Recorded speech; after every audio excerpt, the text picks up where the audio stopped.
Hi everyone. Recently government की तरफ से एक नया नोटिफिकेशन जीएसटी के अंदर लाया गया है जिसके अराउंड काफ़ी सारे डिस्प्यूट गोइंग फॉरवर्ड होने वाले हैं, जिसके अराउंड काफ़ी सारी लिटिगेशंस होने वाली है। ये नोटिफिकेशन गवर्नमेंट के द्वारा 8 अक्टूबर 2024 को इशू किया गया था। नोटिफिकेशन 9/2024 सेंट्रल टैक्स रेट का ये नोटिफिकेशन है।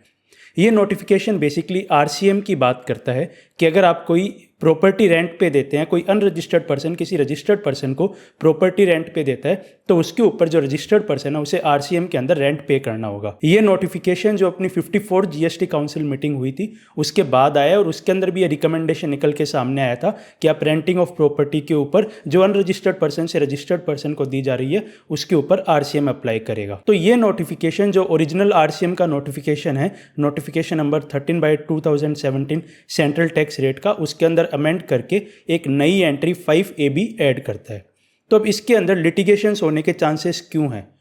तो अब अगर आप ये एंट्री पढ़ेंगे तो कोई सर्विस दी जा रही है रेंटिंग ऑफ एनी प्रॉपर्टी की अदर देन अ रेजिडेंशियल ड्वेलिंग की, किसके द्वारा? एक अनरजिस्टर्ड पर्सन के द्वारा किसी रजिस्टर्ड पर्सन को। तो अब ये सवाल आता है कि यहाँ पे लिटिगेशंस क्यों होने वाली है। तो अगर आप ये एंट्री पढ़ेंगे तो ये वर्ड यूज करता है एनी प्रॉपर्टी, ना कि ये वर्ड यूज कर रहा है इमूवेबल प्रॉपर्टी। काफी लोग अब यहाँ पे ये बोल रहे हैं कि ये आरसीएम की एंट्री उन्हीं केसेस में अप्लाई कर रही है जहाँ पे कोई इमूवेबल प्रॉपर्टी रेंट पे दी जाएगी अनरजिस्टर्ड पर्सन के द्वारा किसी रजिस्टर्ड पर्सन को। और उनकी रीजनिंग ये मिल रही है कि सिंस जो ये एनी प्रॉपर्टी है इसे रेजिडेंशियल ड्वेलिंग के साथ पढ़ा जाना चाहिए, इसका इंटरप्रिटेशन रेजिडेंशियल ड्वेलिंग के साथ लिया जाना चाहिए कि एक रेजिडेंशियल ड्वेलिंग इमूवेबल प्रॉपर्टी है, तो यहाँ पे भी इस एनी प्रॉपर्टी का इंटरप्रिटेशन एक इमूवेबल प्रॉपर्टी की तरह किया जाना चाहिए। तो मैं बैक करूंगा इसे डिफर करने के लिए कि यहाँ पे एनी प्रॉपर्टी का इंटरप्रिटेशन आप सिर्फ इमूवेबल प्रॉपर्टी से नहीं कर सकते।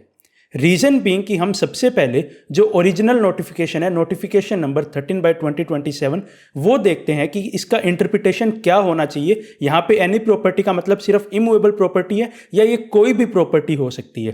तो हम चलते हैं नोटिफिकेशन नंबर 13/2017 पे। तो जब आप नोटिफिकेशन नंबर 13/2017 देखेंगे, जो ओरिजिनल नोटिफिकेशन है आरसीएम का, तो उसके अंदर आप पाएंगे कि जो एंट्री 5 है उसके अंदर जो वर्ड यूज किए गए हैं कि जो गवर्नमेंट की सर्विसेज की बात कर रहा है, renting of any immovable property, ये वर्ड यहाँ पे यूज कर रहा है। दूसरा मैं आपके सामने एग्जांपल रखना चाहूंगा, जो एंट्री 5A है इसके अंदर भी जो वर्ड यूज किया जा रहा है वो भी वर्ड यूज किया जा रहा है renting of a immovable property.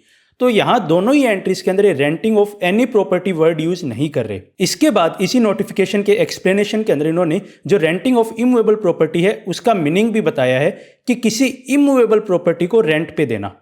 तो यहां पे क्या सही होगा, रेंटिंग ऑफ एनी प्रॉपर्टी को renting of immovable property understand करना, जबकि जो ओरिजिनल नोटिफिकेशन 13/2017 है वहां पे जहां पे रेंटिंग ऑफ इमूवेबल प्रॉपर्टी की बात करनी थी, गवर्नमेंट ने specifically renting of immovable property mention किया है और सिर्फ इसी एंट्री के अंदर renting of any property mention किया है। तो यहां पे मैं आपका ध्यान ले जाना चाहूंगा एक बहुत ही रीसेंट जजमेंट जो अभी आया है ऑनरेबल सुप्रीम कोर्ट की तरफ से जीएसटी के अंदर ही। और अगर अपन इस केस को इग्नोर करते हैं, इसको इंटरप्रेट करने के लिए, इस पर्टिकुलर चीज को इंटरप्रेट करने के लिए, तो ये चीज बहुत ही गलत होगी। ये जो केस मैं बात कर रहा हूं वो आया था सफारी रिट्रीट का, जहां पे सुप्रीम कोर्ट ने दो वर्ड्स के बीच में, दो एक्सप्रेशंस के बीच में डिफरेंशिएट किया है। इस केस लॉ में सुप्रीम कोर्ट ने ऑब्जर्व किया कि इस पूरे चैप्टर के अंदर जो एक्सप्रेशन बार बार यूज हो रहा है वो प्लांट एंड मशीनरी यूज हो रहा है, जबकि सिर्फ एक जगह प्लांट और मशीनरी यूज किया जा रहा है। और जहां पे आगे जाके जो एक्सप्लेनेशन की बात की जा रही है वहां पे भी प्लांट एंड मशीनरी को डिफाइन किया जा रहा है, प्लांट और मशीनरी को डिफाइन नहीं किया जा रहा। सुप्रीम कोर्ट ने कैटेगोरिकली ये बात कही थी कि अगर लेजिस्लेचर हर जगह प्लांट एंड मशीनरी यूज कर रहा है और सिर्फ एक जगह ही प्लांट और मशीनरी यूज कर रहा है, तो आप ये नहीं बोल सकते कि ये लेजिस्लेचर की कोई मिस्टेक है, उसको एक अलग मतलब दिया जाना जरूरी है, उसको डिफ्रेंशिएट करना जरूरी है। प्लांट एंड मशीनरी को प्लांट और मशीनरी से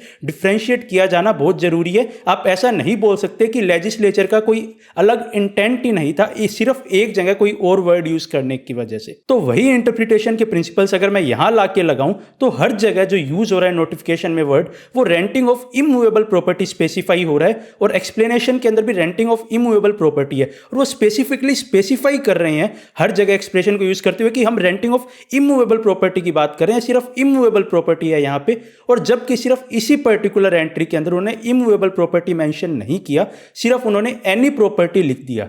तो मेरे हिसाब से इन सब चीजों को ध्यान में रखते हुए यह गलत होगा कि आप एनी प्रॉपर्टी को इमूवेबल प्रॉपर्टी रीड कर रहे हैं।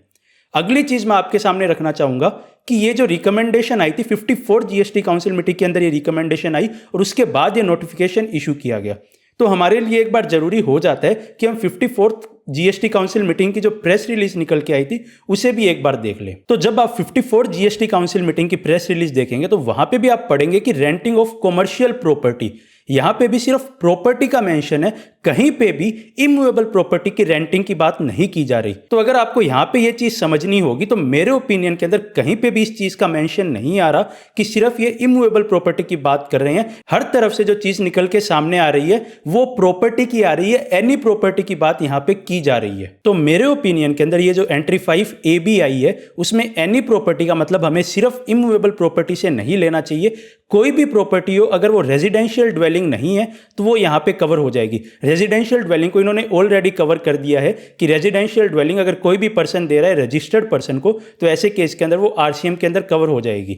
5AA जो एंट्री लाई गई थी पहले, उसके अंदर ऑलरेडी इन्होंने रेजिडेंशियल ड्वेलिंग को कवर कर रखा है। तो इन वजह से यहाँ पे एनी प्रॉपर्टी को रीड इमूवेबल प्रॉपर्टी नहीं किया जाना चाहिए, लेकिन काफी सारे लोग इसे इमूवेबल प्रॉपर्टी का मतलब दे रहे हैं, तो काफी सारे वेरिड ओपिनियंस आ रहे हैं। तो इसके लिए रिक्वायर्ड है कि गवर्नमेंट की तरफ से टाइमली एक प्रॉपर सर्कुलर दिया जाए ताकि गोइंग फॉरवर्ड जो अननेसेसरी लीगल डिस्प्यूट्स अराइज होंगे उनसे बचा जा सके और एक क्लैरिटी लोगों के पास आए। तो आई होप आपको हमारे इस पूरे डिस्कशन से इस चीज के रिगार्डिंग क्लैरिटी मिली होगी कि क्यों यहाँ पे एनी प्रॉपर्टी का मीनिंग सिर्फ इमूवेबल प्रॉपर्टी नहीं दिया जाना चाहिए, और अगर हर जगह immovable property, renting of immovable property use किया जा रहा है, तो यहाँ पे अगर legislature renting of any property word use कर रहा है तो उसे क्यों एक सेपरेट मीनिंग दिया जाना जरूरी है। तो आई होप आपको हमारे इस डिस्कशन से क्लैरिटी मिली होगी कि ये जो नई एंट्री 5AB आरसीएम के अंदर इंसर्ट की जा रही है उसका एक्चुअल में मीनिंग क्या है। तो finally I hope this video helps. Thanks for watching and stay tuned.